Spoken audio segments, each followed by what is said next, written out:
Recently, I found a stack of old prints from my photography class in CEGEP, along with my camera, a silver Pentax MZ6 SLR. I got it as a high school graduation gift, and it was a big step up from the two previous cameras I'd owned. The first was a fluorescent pink disposable I got in a Happy Meal, and the second was a simple point and shoot. The Pentax was different, large with a detachable zoom lens and a big flash to capture the perfect shot. It was the only camera I've ever loved, even to this day. But I haven't used it in years. It's old technology. So after discovering it, I pick it up to look in the viewfinder. No digital screen, of course. And I noticed this tiny plastic window on the back where you would open it up to put your film in. And I look a little closer and I see these numbers, and I realize that there was still a film inside. It must be almost 20 years old. A time capsule. Now, at first, I don't do anything. I don't rush to go and get it developed. I just think about it. It's like a relic from my youth, from a time before photos were instant or ephemeral, back when you only had 24 exposures and every snap mattered. Time capsule. You know, just knowing that it existed, was significant. But as my 40th birthday approached, I decided that I wanted to know what was on it. I wanted to look back and reflect on how things had changed. So now I'm on the metro, and I'm rushing to get to a photo shop before it closes, and I pull out my iPhone 15 to check the time, and its state-of-the-art camera bulges out the back, collecting photos in a cloud somewhere I never look at. And I think about how when photography merged with phones, when cameras merged with phones, that, at first, it was fun, right? Candid photos on Facebook, being tagged in moments you didn't even remember, sharing with friends. But as the cameras got better and better, it changed. It became about self-promotion and likes and content. And now, it's easier than ever. With unlimited do-overs, you can have the perfect shot from the palm of your hand with little to no effort. And I can't stand it. It's like lazy art. I can't stand the facade. And I don't take photos anymore. I mean, why would I? No. The pictures on the mystery film, those are the last real photos I ever took. So I'm at the studio. I'm at the photo shop, and there's this very serious man behind the counter, and he's kind of jaded and dead-eyed. He doesn't really, doesn't smile, no nice hello. And I explained to him that I have this old camera with a mystery film still inside that I need to develop. He doesn't say anything to me. He just grabs my camera and he inspects it, and then he dumps out the old batteries, and then he takes this pen and he presses it into the side of the camera, and I hear this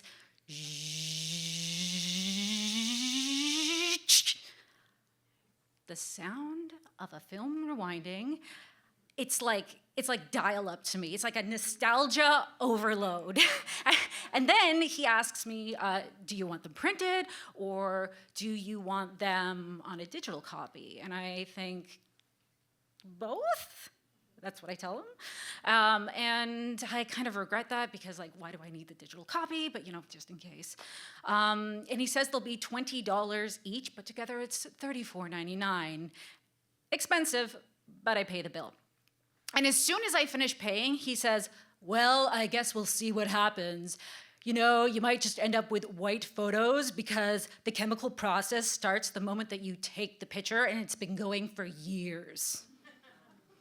Could have told me that before I paid for both.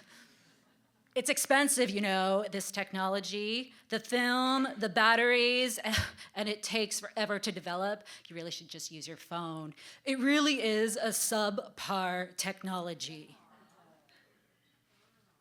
Subpar? How dare he? This is the Pentax MZ6. It is a real camera for real photographers, not some smartphone with a bunch of apps, not some I don't know, Insta filter churning out content onto a platform somewhere. No.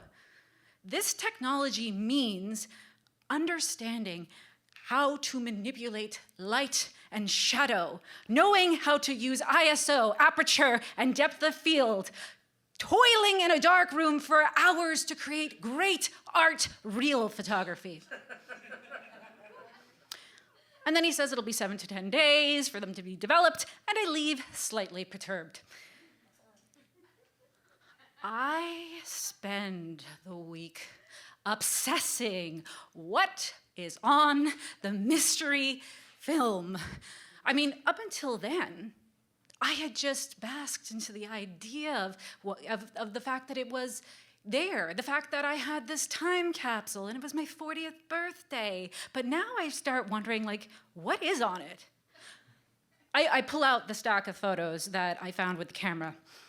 Snowy landscapes, tire tracks in the mud, empty pallet yard, ominous tunnel scribed in graffiti. I did like moody, mysterious photos back then. Oh, out of focus aloe plant, printed over and over and over and over again. Oh, but among them there's this one standout. It's a friend of mine, scowling in the cold on a freezing February day in Ottawa. I remember developing this one in the darkroom. I worked really, really hard on it, and then I gave it to her as a gift at the end of the semester, but she didn't really like it because, you know, she's scowling.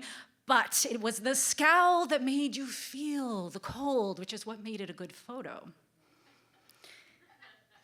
And suddenly, I feel that my confidence is rising because these aren't so bad, aloe plant aside. And these were the first prints I ever made. The mystery film, those were the last photos I ever took, so surely my best work must be on it. Maybe even the perfect shot with the perfect candid moment. I go to bed happy and excited. But as the week progresses, doubt sets in. Why didn't I ever develop the film? Was it because I forgot, or was it because I didn't want to? You know, maybe there was something on that film that I was trying to bury, like, I don't know, like maybe back then I was seeing someone and I was jilted or you know, heartbroken, like I never wanted to see them again because they betrayed me so badly, so that's why I never developed it, because it's all evidence of them. Or maybe it's something embarrassing, you know, like I embarrass myself. I used to embarrass myself all the time and humiliate myself. I used to get up on stage in front of people all the time back then. Who knows? I mean, or, oh God, you know, what if it's something I regret? Something in my youth that I did, something really, really awful, you know? Young people, they get up to stuff, and I don't know. I can't even think of what that could be, but it's something shameful, maybe. Who knows? Oh, wait. Or worse, what if they're just awful? Like, worse than the aloe plants. Or what if there's nothing at all? Suddenly, I'm not so sure I want to know what's on the mystery roll. But I've already committed. They're already at the developers, and in 2 weeks' time, I'm supposed to be getting up on the Sala Rossa stage to talk to people on my 40th birthday about what was on that film. So no matter whatever it is, I'm gonna have to face it.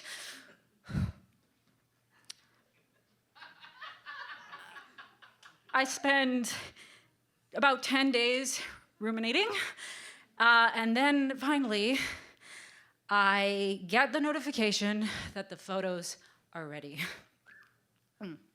I don't look at my email with the digital copies. I want the real experience. So I go straight to the studio, and grumpy, jaded guy is there, and I don't even say anything.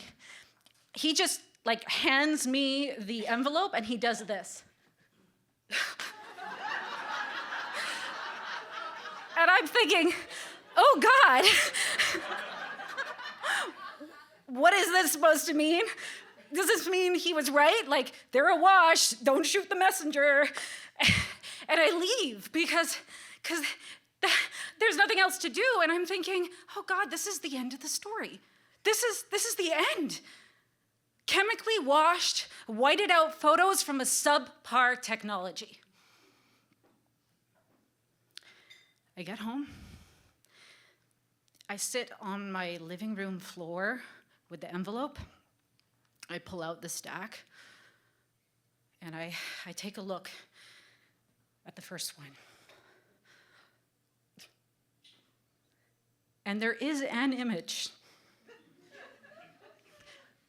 It's of a well-to-do dressed woman holding a bouquet of flowers, sitting in a darkened restaurant, and I don't recognize her.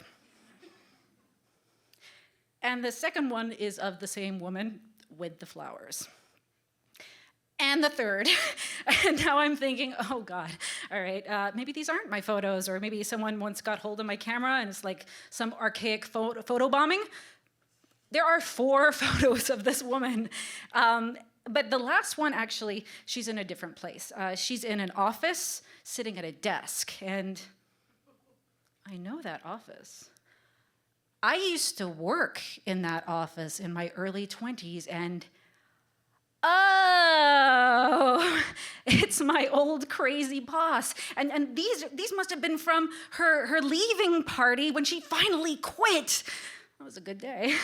Oh, and now they've changed. It's my roommate, and he's got a suitcase, and he's in our front doorway. Oh, he's moving out of our apartment forever, and he's waving goodbye. God, I haven't seen him in years, but I talk to him on the phone regularly, even to this day. Oh, and then it's a bunch of my old colleagues in a mirror putting on stage makeup, opening night of a show we were doing. Oh, and then this tiny little kitten that I found behind my apartment, and an old broken down TV that I fed with a bottle, and ooh, a really crappy selfie of me. Selfie, of course, that word didn't exist yet, but it's crappy because I'm lying on a pillow with a giant SLR, trying to take this picture. There's no digital screen, so it's completely off-center and fuzzy, and I will admit that would have probably been a better time to have something like an iPhone. There are many, many photos. They're all different, but the last one in the stack was actually of a friend of mine who's in the audience here tonight. She worked with me in that office, and she looks like the day I met her. And she's bright, and she is happy, and maybe that's because our boss is leaving. But I do look forward to giving this to her later because she's not scowling, and it actually is nice. So the photos were not the best work I ever made. A lot of them were not framed properly, and they were underdeveloped, and they were grainy. They weren't moody or mysterious. They weren't some, I don't know, painful secret I was trying to bury, and none of them were the perfect shot. But I really enjoyed looking at them and remembering. And I think I may have forgotten why we take photos in the first place. You know, it's not the camera or the technique or the content or even the art. It's the memories. because every photo, in a way, is a time capsule just waiting to be rediscovered. So tonight, on my 40th birthday, I probably will be taking some pictures, not to get the perfect shot, but maybe just to leave something behind for my future self. Thank you.